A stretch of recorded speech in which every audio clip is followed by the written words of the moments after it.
preguntaron eso. Bueno, nuestra materia se llama Comunicación en Organizaciones e Instituciones. Por lo tanto, parecería que tiene como tres grandes componentes: la comunicación, las organizaciones y las instituciones.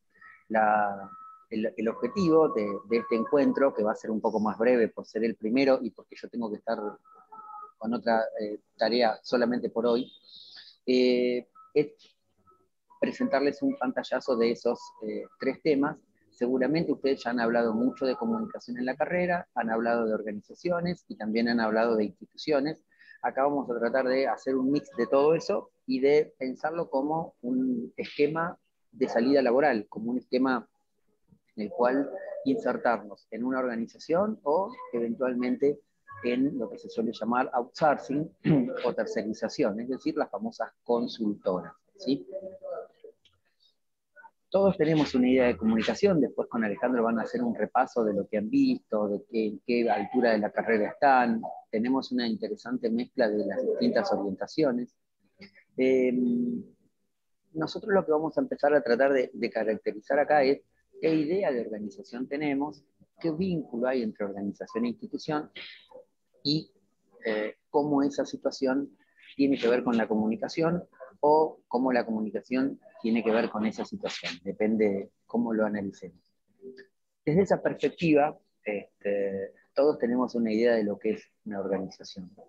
Si ustedes tuviesen que tirar algún concepto, alguna idea de lo que es una organización, ¿qué les parece que habría que incluir en esa definición?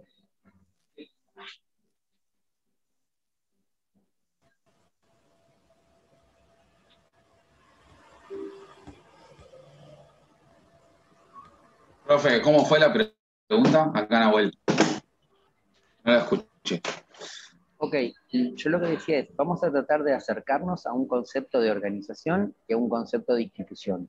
Ustedes seguramente en muchas materias han leído y hablado de esos conceptos. Si tuviésemos que aproximar una definición de qué elementos participan de una organización, es decir, qué conceptos, qué elementos sí o sí tendrían que participar en un concepto de organización, ¿ustedes cuál dirían que son?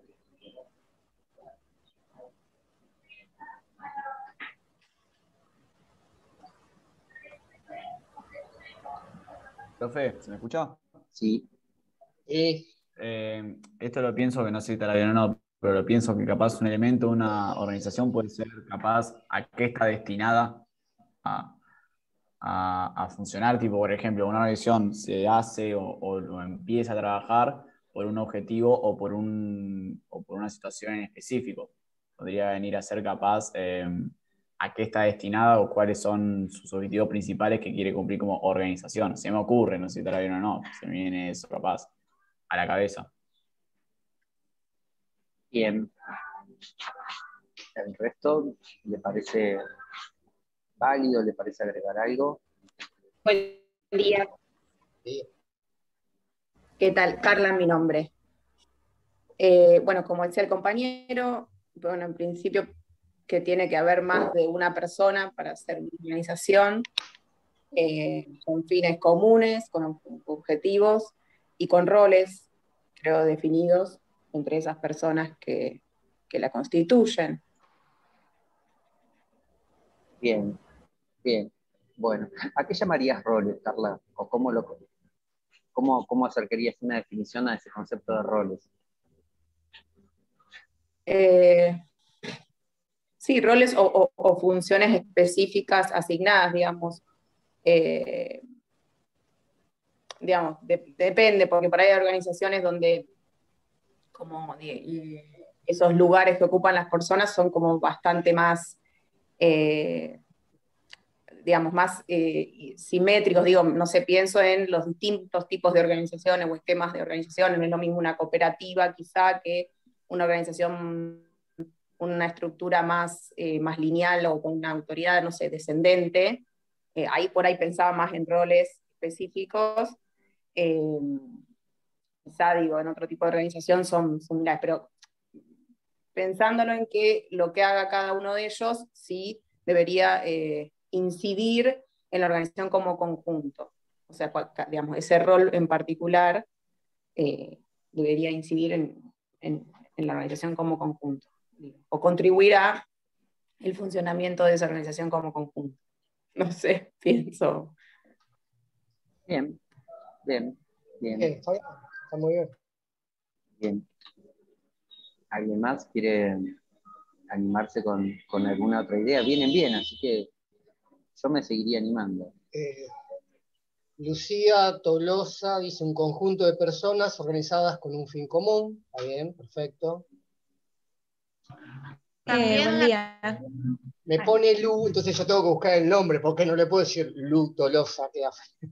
Los tengo acá, Lucía Tolosa. Así los voy conociendo, bueno. No creo que me alcance el cuatrimestre para conocerlos a todos, pero no importa. Vamos a ir haciendo el ejercicio. Sí, buen día, disculpame la interrupción. Ludmila acá, ¿qué tal? Hola, Ludmila, buen día. Yo lo que pensaba también es, por ejemplo, qué tipo de organización, ¿no? Si es una organización sin fines de lucro, con fines de lucro, a qué apunta, si tienen un objetivo más social, cultural, comercial, ¿no? También dividir los tipos de organizaciones y sus objetivos en función de a qué tipo de público, a qué tipo de objetivo nos podemos enfocar, tal vez, ¿no? Bien. Sí, algo parecido a lo que dice Karina. Podría agregar que ese fin común sería, bueno, bienes o servicios, sí, más o menos están en lo mismo. Bien. Bien. Bueno, ustedes han tirado algunos conceptos que son centrales para intentar acercarnos a una definición de organizaciones.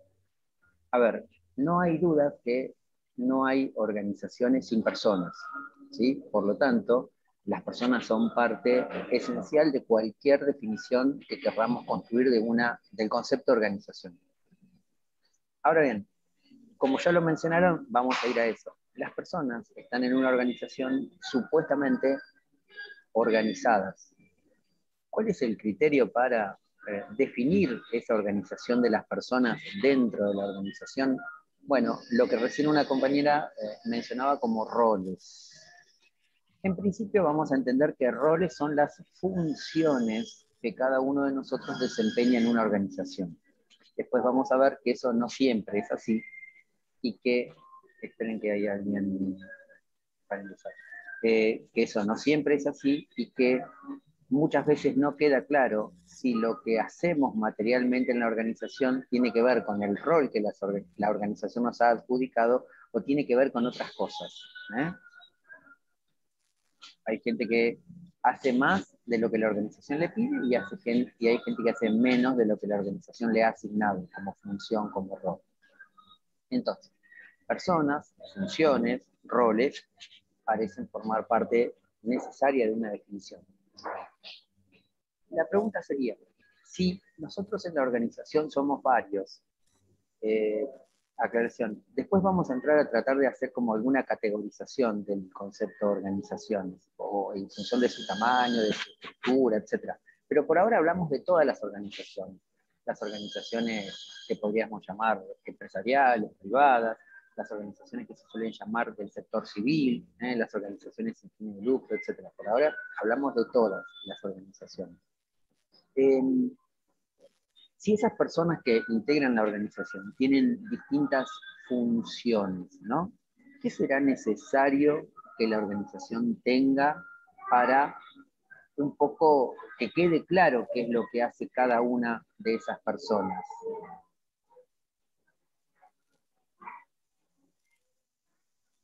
¿Qué hará falta para que una persona sepa lo que hace la otra? Creo que sería necesario una estructura, una orgánica. Bueno. Donde diga qué rol y qué se necesita también que tenga cada organización, porque no todas necesitan lo mismo. Sí hay cosas que sí, como la Secretaría de Organización un poco y la de Comunicación, que son como centrales, pero fundamentalmente roles, una orgánica, una estructura.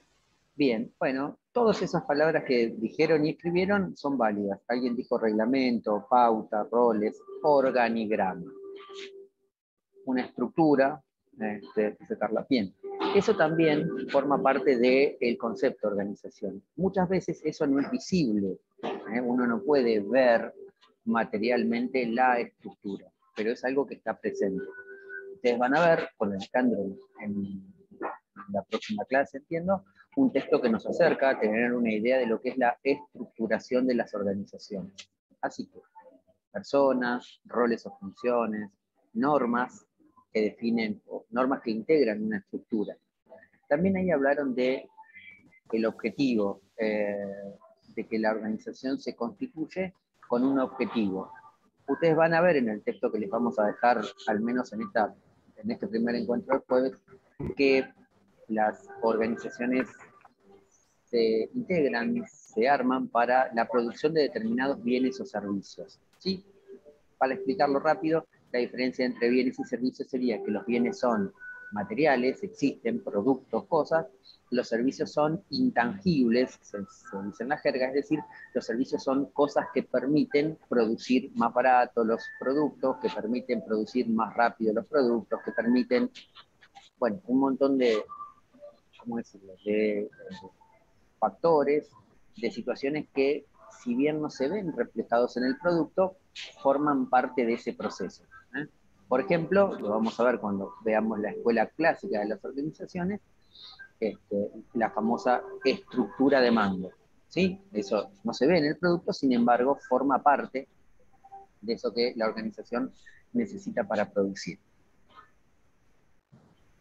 En el texto de Petit, que ustedes se van a llevar como parte de este encuentro, ustedes van a ver que Petit dice que la mejor manera de enfocar el análisis de las organizaciones es ver a la organización como un sistema abierto.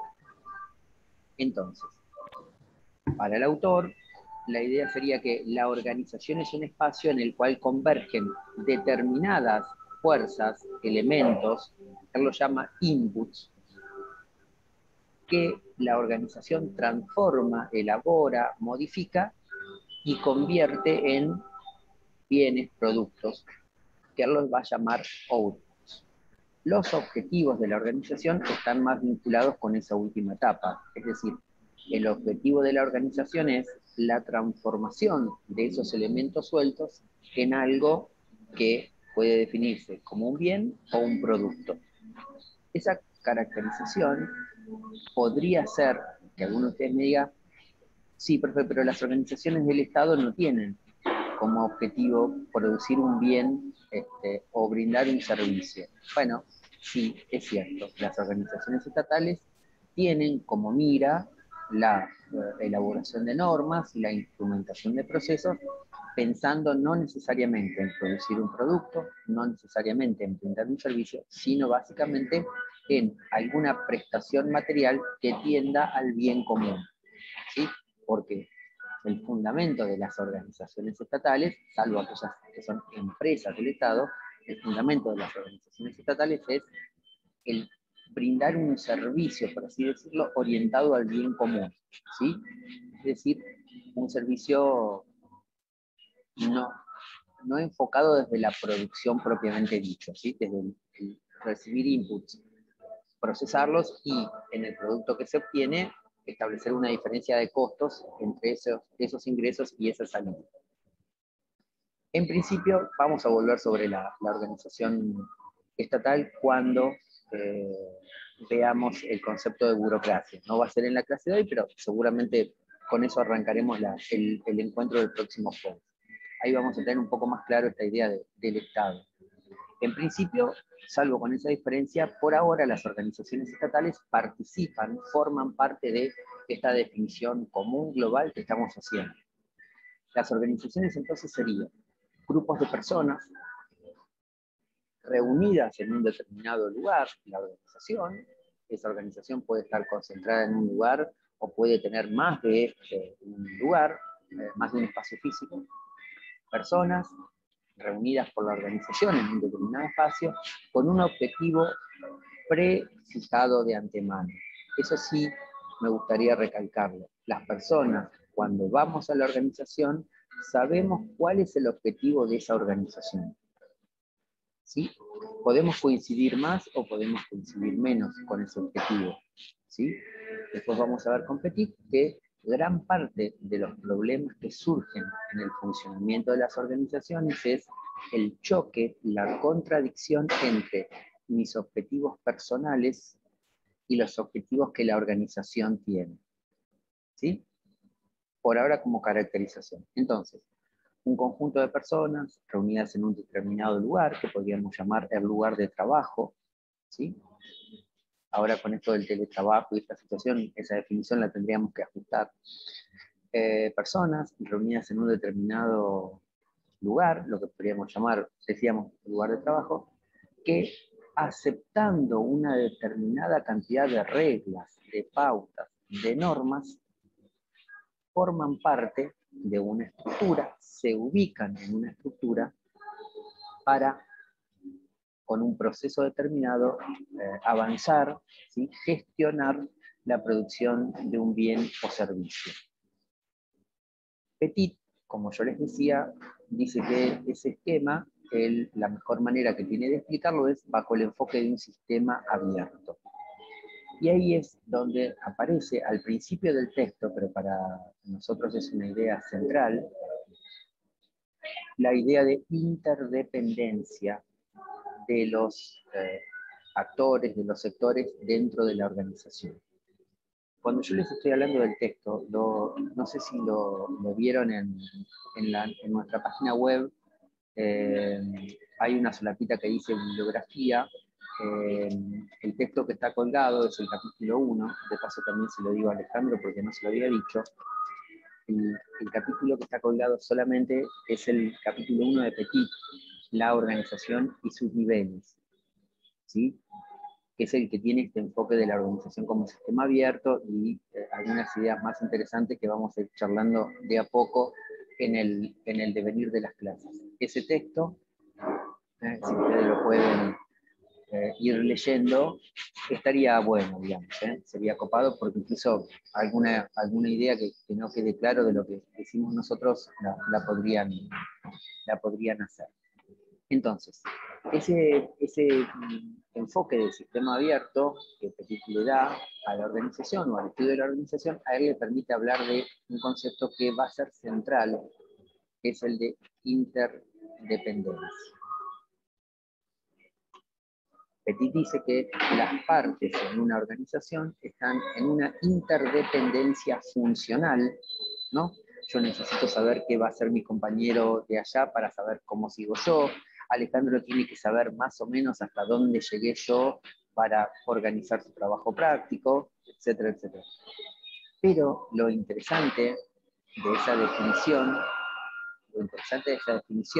es que esa interdependencia para Petit no es solo funcional, no solo está vinculada con el trabajo, sino que esa interdependencia es social. ¿Qué significa que la interdependencia sea social? Que la relación que vamos a establecer con nuestros compañeros, con nuestros superiores jerárquicos y con quienes eventualmente dependan de nosotros, va a estar intervenida, va a estar condicionada por un conjunto de fenómenos que no va a definir la organización, que va a definir la persona que va a la organización. No sé si se entiende. Alejandro, ayúdame si estoy siendo un poco confuso.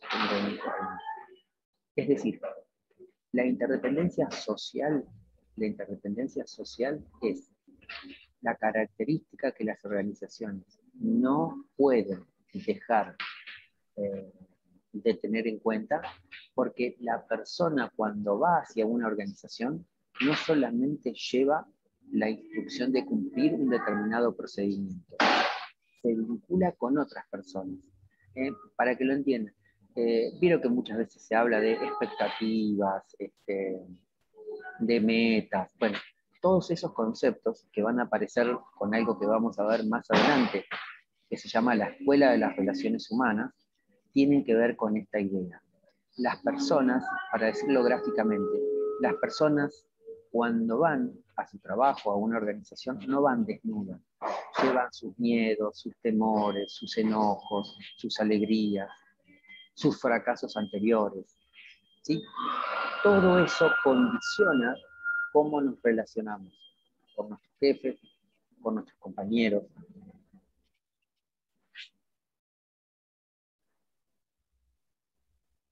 Ale, te noto serio, no sé si es que no entendiste nada de lo que... Vos sabés que se escucha como una música y ruidos atrás, o como una interferencia. Es porque yo estoy en un lugar público, Ale, soy yo el problema. Ah, perdón.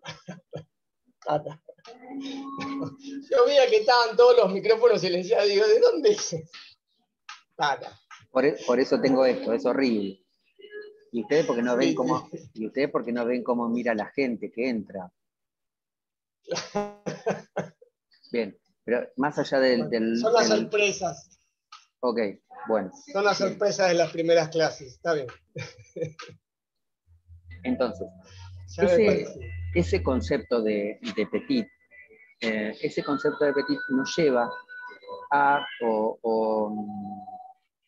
nos lleva a una idea que es algo que vamos a cruzar durante todo el cuatrimestre cuando hablemos de la materia, que es la diferencia entre lo que se suele llamar organización formal y organización informal. Este concepto que vimos, es... Cerrar. Ok, acá está. Este concepto que vimos recién, uno podría decir que es como la definición formal de una organización. Es decir, desde el punto de vista formal, la organización es un conjunto de personas reunidas en un determinado espacio común, ¿sí? Compartiendo una determinada tarea o un determinado conjunto de procedimientos con vistas a la producción de determinados bienes y servicios. Ese conjunto de personas está ordenado jerárquicamente en algo que podríamos identificar como una pirámide, desde lo que se suele llamar hoy en las organizaciones modernas, y seguramente ustedes van a leer como CEO, desde el director ejecutivo máximo, desde el CEO de la organización hasta el último trabajador o trabajadora de la organización, forman parte de esa estructura, ¿sí? Eso es lo que alguien recién mencionaba como jerarquía, ¿sí? La jerarquía de la organización es esa cuestión de mando, desde el que más manda hasta el último trabajador o trabajadora. Entonces, la organización formal sería eso, ¿sí? El conjunto de personas que comparten un espacio y que a través de un procedimiento de trabajo común, de división de la tarea, no quiero anticipar algunas ideas, pero ese reglamento interno va a dividir tareas, va a decir de qué es responsable cada uno, lleva a la producción de bienes y servicios. Esa definición es como la definición de lo que podríamos decir la organización formal. La organización formal tiene como representación gráfica lo que se podría llamar organigrama, es decir, los famosos casilleros. No sé si lo han visto alguna vez, hay como un casillero grande del cual se van desprendiendo cada vez más casilleros. ¿Sí? El organigrama es la representación gráfica de la organización formal. Hay uno que manda más, que manda a 2, que se dividen la tarea, que a su vez mandan a 4, que se subdividen la tarea, y así sucesivamente. Es decir, el que está arriba, el CEO, tiene la visión global desde arriba. Y el último trabajador o trabajadora tiene la representación de la organización desde el punto de vista de la estructura de mando. El que está abajo sabe quién es su jefe, que a su vez sabe quién es su supervisor, que a su vez sabe quién es su jefe de nuevo, y así sucesivamente, hasta que llegamos al gran gerente ejecutivo, que es el CEO de la organización. Eso sería la organización formal. Lo podemos ver en todos lados. En la facultad, ¿quién es la máxima autoridad de la facultad? La decana. ¿Sí? Todas las áreas, en definitiva, reportamos a la decana. Ahora veo la pregunta. todos los docentes, y en alguna medida usted también, reportan a la decana. La decana no puede estar en todo. Bueno, dividirá la Secretaría Académica, la Secretaría de Tecnología, la Secretaría de... Bien. Y a su vez, la Secretaría Académica no puede estar en todas las carreras, en todas los... Y así se va dividiendo. Eso sería la organización formal. Voy a tratar de ver la pregunta. A ver, profe, me quedé con la idea de interdependencia. ¿Es similar a lo instituido instituyente? Es decir, el instituyente sería la persona que suma. Me cuesta leer, pero yo diría todavía no meternos con instituir o instituyente, por ahora. Después lo explicamos. Después lo explicamos, si quieren, pero... estoy buscando dónde estaba. Yo no, insisto, no. Porque la idea de interdependencia tiene más que ver con la relación que existen en las distintas áreas de la organización. Esto después lo podemos relacionar un poquito más adelante. Es interesante la pregunta que hace la compañera. Es como que se adelanta un poquito, ¿no? Bueno, pero ya que la hizo, le vamos a complejizarlo un poco y después volvemos, porque no es una responsabilidad nuestra, ella lo preguntó. Uno podría decir que lo formal y lo informal tiene que ver con las personas y lo instituyente instituido tiene que ver con las ideologías, con las fuerzas que están a otro nivel que no al desarrollo de las personas, al vínculo de las personas. Lo informal se vincula más con lo cotidiano. Lo instituido instituyente tiene que ver con otras luchas, con otras situaciones. Si se nos corta, volvemos con este mismo ID, ¿sí? Nos enganchamos por acá. Entonces, esa sería la organización formal. ¿Cuál sería la organización informal? Bueno, la organización informal es la que aparece como resultado concreto cuando lo formal se pone en juego. Es decir, desde esa perspectiva, lo formal es lo planificado, lo pensado, lo previsto, es decir, lo visto antes. En cambio, lo informal es lo que aparece en la dinámica de las relaciones definidas por lo formal. Por eso, lo informal no puede ser previsto, va surgiendo espontáneamente. Después, cuando veamos la Escuela de las Relaciones Humanas, vamos a ver que no es tan espontáneo, pero es genuino. Ahí está. Lo incalculable. Sí, el día que estés a cargo de una organización, esa palabra incalculable vas a tratar de borrarla de tu diccionario, porque la organización se te puede ir a cualquier lado. Pero en principio sí, uno podría decir que lo informal es aquello que no podemos dimensionar. Ahí está, vamos a una palabra más académica. Es aquello que no podemos dimensionar. No sabemos cómo va a venir la gente hoy. Ustedes imagínense hoy. Hay mucha gente que debe haber ido a su trabajo con dudas de si va a haber suspensiones otra vez, si va a pasar esto, si los chicos van a dejar de ir a la escuela. Yo, por ejemplo, no tengo hijos, pero tengo varios ahijados. Y desde marzo hasta acá, todas las semanas se tiene que ir a buscar a uno, o al jardín, o al colegio. Me tengo que anotar dónde queda cada uno, porque el papá le arma en una reunión, porque a la mamá no la dejan salir. Y no les cuento si los papás son separados. Es un lío mayor. Bueno, imagínense todos esos. ¿Cómo puede la organización prever con qué ganas, con qué ánimo va a ir la gente hoy a trabajar, por ejemplo, a partir de esta medida? Porque no sabemos si van a durar, si no van a durar, no sabemos si bueno, qué sé yo, puede haber muchas dudas, ¿no? Entonces, lo informal, sí, claro. Yo no tengo mucha gente conocida en el ámbito de la salud, pero conozco casos de gente que hasta ha renunciado a un empleo. En una situación así, renunciar a un empleo es una decisión grosa, no es fácil. Entonces, lo informal sería eso, lo que va surgiendo en la dinámica, ¿sí? En la dinámica de esas relaciones hacia el adentro de la organización.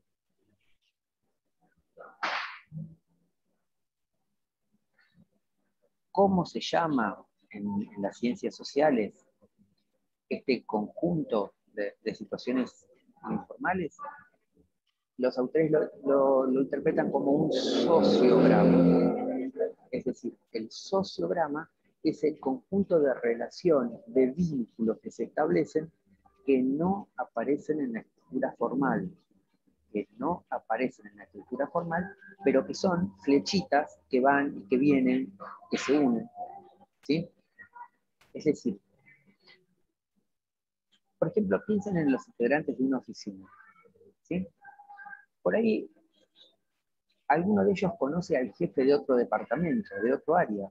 Y dice, no, mira, no le preguntemos a nuestro jefe, porque ¿viste? Siempre quiere quedar bien con el diferente, al final nunca nos dice la posta. Vamos a preguntarle al otro jefe, que la tiene más clara, ¿viste? Que la otra vez se peleó y le contestó.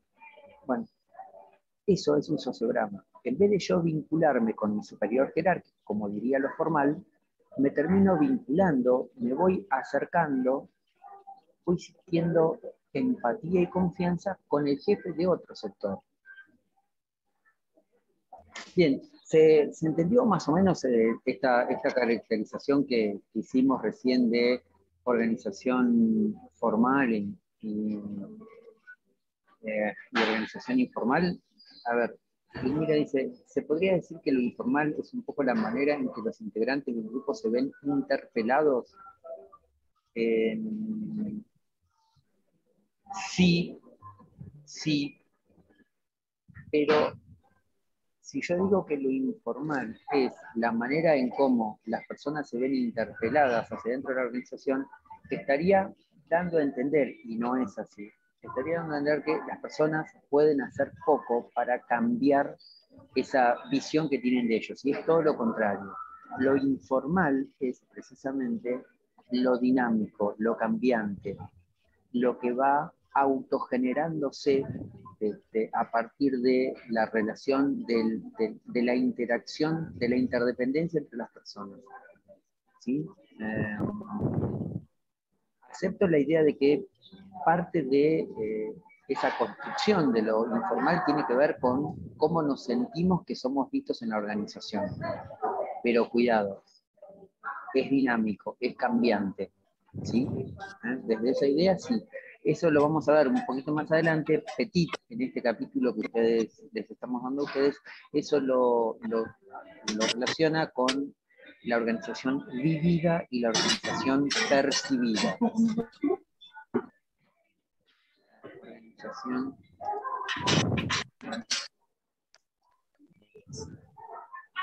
Alejandro, antes de que me retes, ese ruido no es mío, ese es otro micrófono abierto. ¿Sí? Vamos a volver sobre organización vivida y percibida. Por ahora lo de cómo se ven interpelados, sí, forma parte de lo informal, pero lo informal es una fuerza dinámica. Esto que les estaba diciendo. Cuando empecemos la clase práctica, hoy por supuesto, por ser la primera clase, es muy difícil plantear un trabajo en función de la cantidad que son y en función de que no tenemos muchos elementos. ¿Volviste, Marce? Sí. Estás.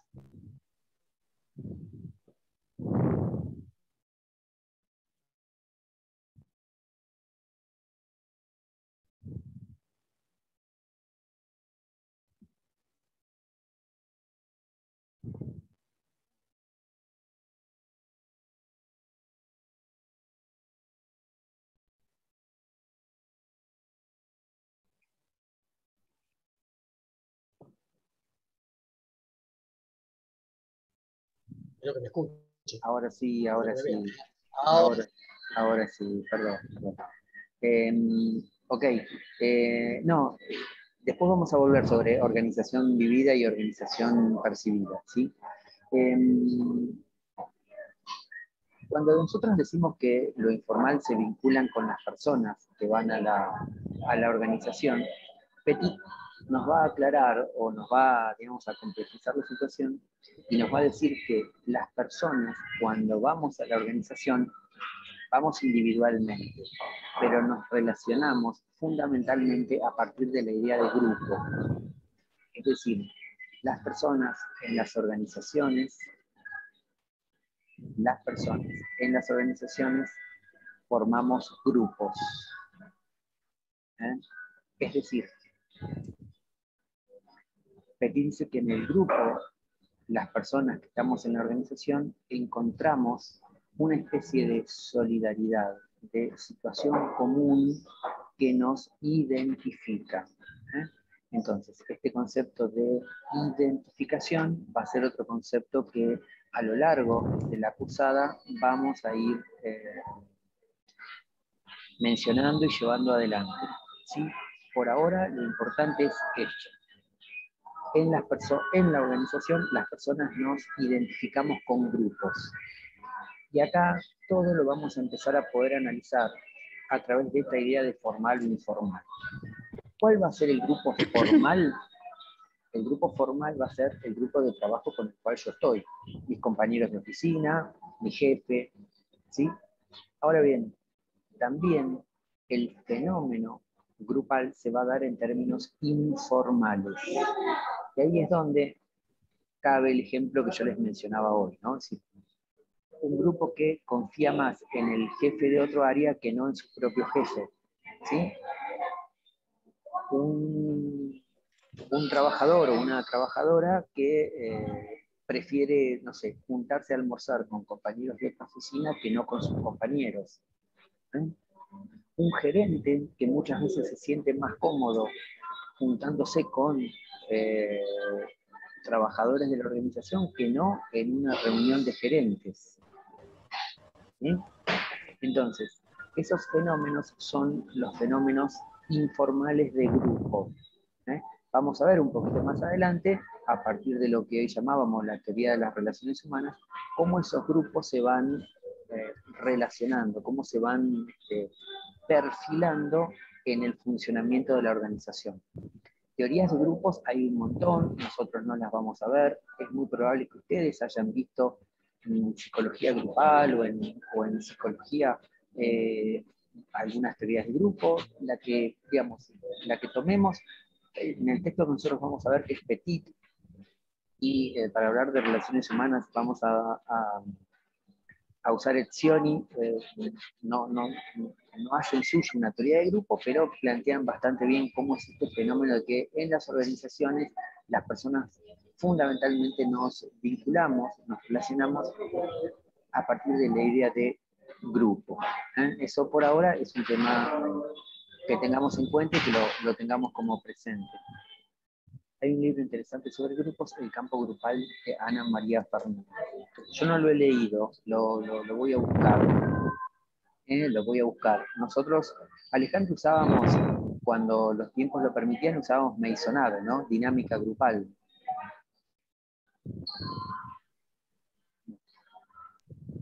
Sí. Usábamos 4 capítulos de Meisonade porque, digamos, resume todas las ideas de autores básicos y algunas cuestiones digamos, como una visión general bastante completa.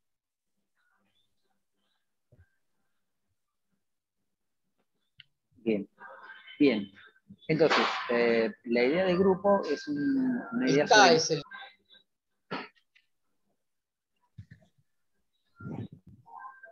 Bien. Yo te escucho cortado, no sé si soy yo. Vamos a ir avanzando un poquito, así, porque me parece que está medio compleja la conexión. Entonces, recién alguien preguntaba cuál era o si la idea de grupo informal se podía relacionar con lo instituyente. Petit aborda ese tema también, la diferencia entre organización e institución, y vamos a tratar de graficarla de esta manera. Uno podría decir que la institución encubre, rodea un conjunto de organizaciones. ¿Por qué? Porque la institución, el concepto de institución, nos refiere a un conjunto de valores, principios, expresados en normas, en reglamentos, en políticas, en leyes, que con el propósito de pautar el comportamiento de las personas, se corporizan, se materializan en organizaciones que son las que llevan adelante esos valores, esas pautas, esos principios definidos en la institución. Para tratar de decirlo de alguna manera un poco más clara, la institución es lo no visible que se materializa, se visibiliza en distintas organizaciones. Para darle un ejemplo, la institución educación se visibiliza, ¿sí?, en un conjunto de un Ministerio de Educación, universidades, colegios secundarios, colegios técnicos, colegios primarios, jardines de infantes. La institución salud se materializa en un ministerio, en una secretaría y en un montón de hospitales, centros de atención, como quieran llamarlo. ¿Se entiende? O sea, la institución es la política, es el contenido valorativo de la política. Bueno, nosotros queremos una educación de este tipo, nosotros queremos una salud de este tipo. Eso lo vamos a materializar en distintas organizaciones. Por eso yo decía que la institución se vincula más con la idea de ideología, con la idea de visión que tenemos de un determinado fenómeno social. Desde esa perspectiva, pregunta para ustedes, ¿cuál sería la mayor institución? ¿Cuál sería la institución de las instituciones?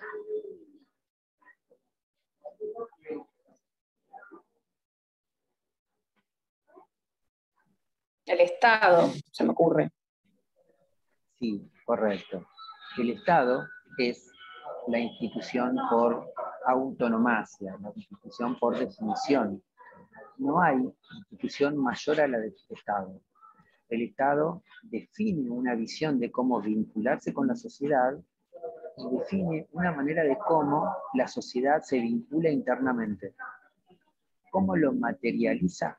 Bueno, a través de leyes, normas, procedimientos que expresan distintos valores. Si ustedes se fijan, cada vez que asume un gobierno, lo primero que cambia es la ley de ministerios. En la provincia, en la nación, ustedes dirán, la ley de ministerios, ¿qué tengo que ver yo con la ley de ministerios? Bueno, nosotros podemos tener que ver poco con la ley de ministerios, pero evidentemente la institución Estado piensa que la manera de cambiar el estado de la sociedad es la vía institucional. Cambian los ministerios, por lo tanto cambian los ministros, por lo tanto cambian las políticas, por lo tanto cambian las organizaciones que tienen que implementar esas políticas.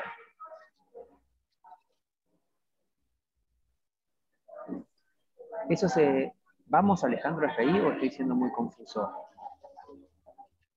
No, lo que pasa es que hubo un corte justo, pero yo creo que se entendió, creo que se entendió. Y se entiende bien, profe. Ok, una manera de ver esto, de cómo la institución necesita las organizaciones para expresarse, fue, o es todavía, la instrumentación de la ley del aborto. Ustedes habrán visto que hay provincias, hay hospitales, hay médicos que se niegan a implementar con algún vericueto la interrupción voluntaria y espontánea del aborto. Y sin embargo es una ley.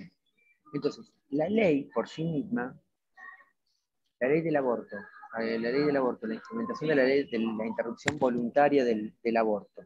Es decir, la ley está sancionada, forma parte de la ideología que el Estado dijo quiere darnos, quiere instrumentarnos, de un valor. ¿Sí? Cuando digo ideología me estoy refiriendo a valor. Ahora, la ley del aborto, la decisión del Ministerio de Salud de establecer al aborto voluntario como ley hasta determinado tiempo de la gestación, es una ley que expresa determinados valores. Si ustedes quieren, ahora se dejó de usar un poco, pero antes se decía que la institución expresa la cosmovisión que quiere, digamos, o que tiene de una sociedad, ¿sí? Es decir, la visión global.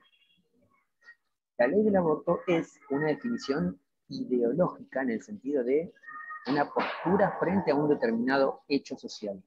Ahora bien, solo con la ley no basta para que se cumpla.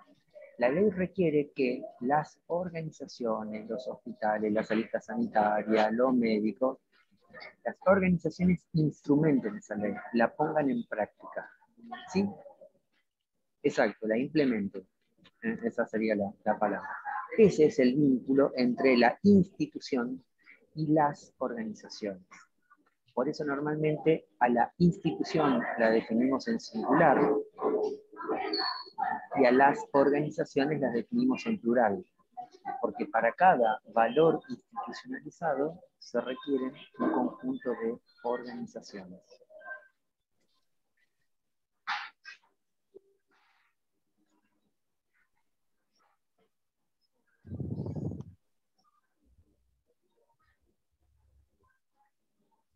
¿Hasta ahí vamos?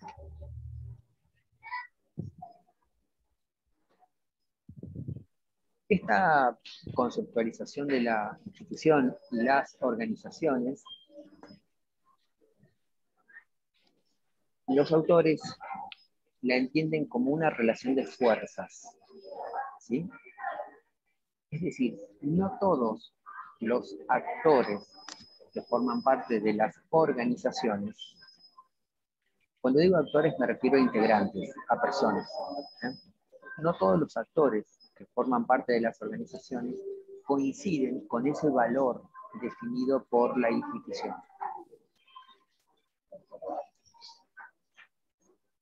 A partir de ahí, de este juego que tienen los actores en el interior de la organización, que hasta hace un ratito habíamos definido como relaciones informales, surge lo que algunos autores llaman la relación entre instituido e instituyente.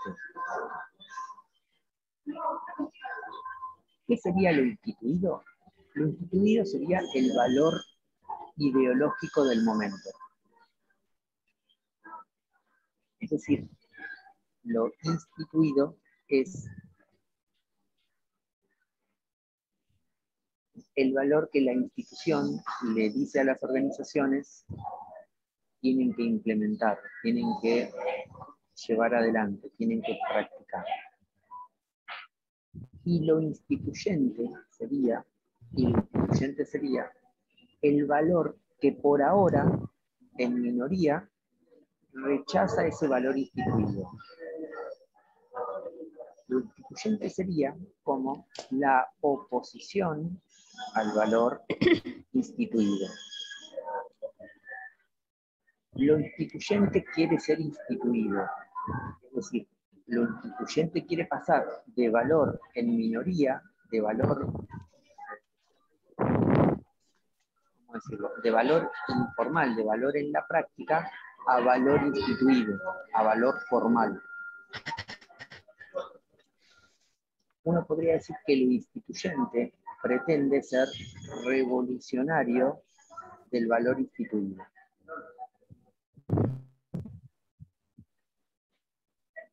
Esa aplicación de lo instituyente en pos de convertirse como valor instituido es un camino normalmente pacífico.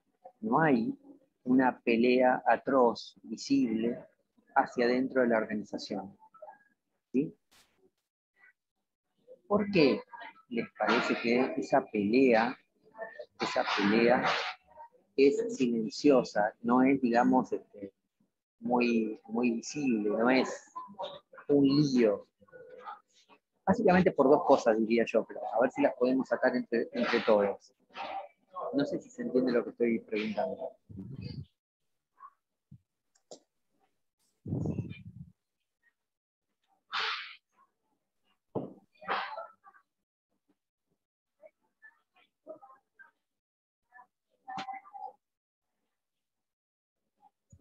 No, me parece que o no se entiende o...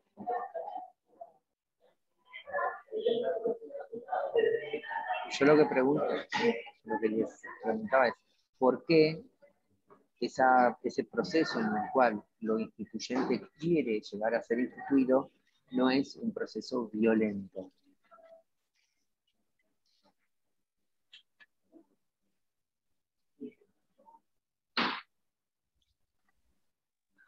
Yo diría por dos cuestiones.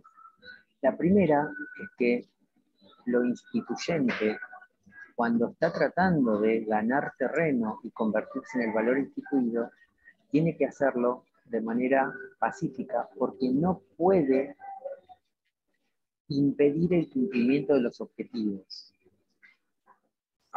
¿Sí? Lo que ahí Daniela dice, porque debe prevalecer la organización. Debe prevalecer el cumplimiento de los objetivos para cual la organización se formó, ¿sí? Porque si no sería imposible, ¿sí? Entonces, esa es una manera. Lo instituyente tiene que ir ganándose terreno de manera oculta, ¿sí? A escondidas, tratando de no comprometer el día a día del funcionamiento de la organización. Y al mismo tiempo lo tiene que hacer de una manera lenta, un poco invisible, un poco a escondidas, porque el valor instituido tiene la posibilidad, el derecho de aplicar sanciones. Al ser el valor instituido, tiene la facultad disciplinaria de ajustar el funcionamiento de los actores, de las organizaciones, que son los que tienen que poner en práctica sus valores. Eso en derecho se llama coerción. La facultad que tiene el Estado y sus instituciones de sancionar el no cumplimiento de los valores instituidos. ¿Sí? Si ustedes quieren, ahora hay una gran evidencia de eso. El que circule después de las 0 horas y no sea personal afectado a un servicio esencial o no esté circulando por una emergencia, va a poder ser sancionado. Bien, esa posibilidad la tiene solamente la fuerza estatal, las instituciones del Estado.